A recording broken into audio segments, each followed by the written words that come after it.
ओणम। अपना देश भारत एक अनूठा देश है। यहाँ लगभग प्रत्येक दिन कोई न कोई उत्सव मनाया जाता है। ओणम दक्षिण भारतीय राज्य केरल में मनाया जाने वाला एक प्रसिद्ध त्योहार है। यह त्योहार एक पौराणिक शासक महाराजा बलि से जुड़ा है। भारत एक उत्सव प्रधान देश है।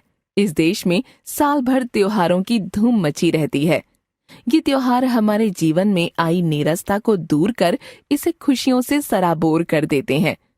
भारत के दक्षिण में केरल प्रदेश स्थित है। यहाँ के लोग सादा जीवन बिताते हैं। इनकी मातृभाषा मलयालम है और इनका प्रमुख त्योहार है ओणम। यह अगस्त के अंतिम सप्ताह या सितंबर के शुरू में मनाया जाता है। इस त्योहार के साथ महाबली की पौराणिक कथा जुड़ी है। महाबली केरल प्रदेश के राजा थे। वे बहुत दयालु तथा दानी थे। उनके राज्य की प्रजा बहुत खुश थी। चारों ओर खुशहाली ही खुशहाली थी। महाबली का पुण्य प्रताप बढ़ता देखकर देवराज इंद्र को अपने सिंहासन की चिंता हुई। चिंतित देवराज इंद्र भगवान विष्णु के पास गए और अपनी चिंता का कारण बताकर उनसे सहायता मांगी। भगवान विष्णु इंद्र की सहायता करने के लिए तैयार हो गए। विष्णु जी ने वामन ब्राह्मण का रूप धारण करके महाबली के दरबार में चल रहे यज्ञ को पूरा करवाया तथा महाबली से 3 पग के बराबर भूमि का टुकड़ा मांगा। महाबली के गुरु शुक्राचार्य ने उन्हें चेतावनी दी कि ये कोई साधारण ब्राह्मण नहीं है, अतः आप इन्हें कुछ भी देने का वचन मत दीजिए। परंतु महाबली नहीं माने और वामन ब्राह्मण से मुस्कुराकर बोले, आप अपनी इच्छा के अनुसार 3 पग भूमि ले सकते हैं। यह सुनकर वामन वेशधारी भगवान विष्णु ने विराट रूप धारण कर लिया तथा एक पग में पृथ्वीलोक और दूसरे पग में स्वर्ग को ढक लिया। विष्णु जी ने पूछा, मैं तीसरा पग कहाँ पर रखूं? महाबली बोले, तीसरा पग आप मेरे सिर पर रख लीजिए।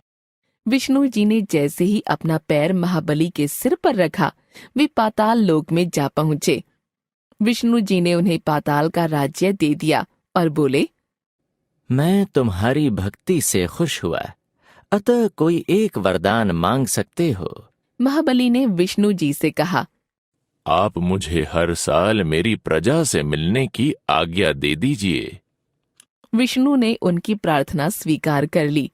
केरल वासियों का विश्वास है कि हर साल महाबली केरल राज्य में अपनी प्रजा से मिलने आते हैं। अतः केरल के लोग महाबली के आने की खुशी तथा उनके स्वागत के रूप में ओणम का त्योहार धूमधाम से मनाते हैं। 10 दिनों तक ओणम का त्योहार उल्लास तथा आनंद से मनाया जाता है। इन दिनों सवेरे ही लोग नहा धोकर रंगोली बनाते हैं, फूलों से पूरे घर को सजाते हैं तथा महाबली की मूर्ति को सजाकर उनकी पूजा करते हैं। ओणम का 10वां दिन विशेष होता है। इसे तिरुओणम कहते हैं। इस दिन मंदिरों में कथकली नृत्य होता है तथा हाथियों का जुलूस भी निकाला जाता है। इस दिन नौका दौड़ का विशेष रूप से आयोजन किया जाता है। पंपा नदी के तट पर सर्पाकार नौकाओं में छोटे बड़े सभी लोग बैठते हैं। उसके बाद नौका दौड़ शुरू होती है। विजेता नौकाओं को सम्मान पूर्वक इनाम भी दिया जाता है। इस दिन केरल की छटा देखने योग्य होती है। केरल वासियों का मानना है कि 10वें दिन महाबली राजा वापस अपने लोक में चले जाते हैं। इसलिए वे इस दिन आंगन में बनी भिन्न भिन्न प्रकार की कलाकृतियों को हटा देते हैं और ओणम के इस त्योहार का आनंद और उल्लास पूर्वक समापन करते हैं।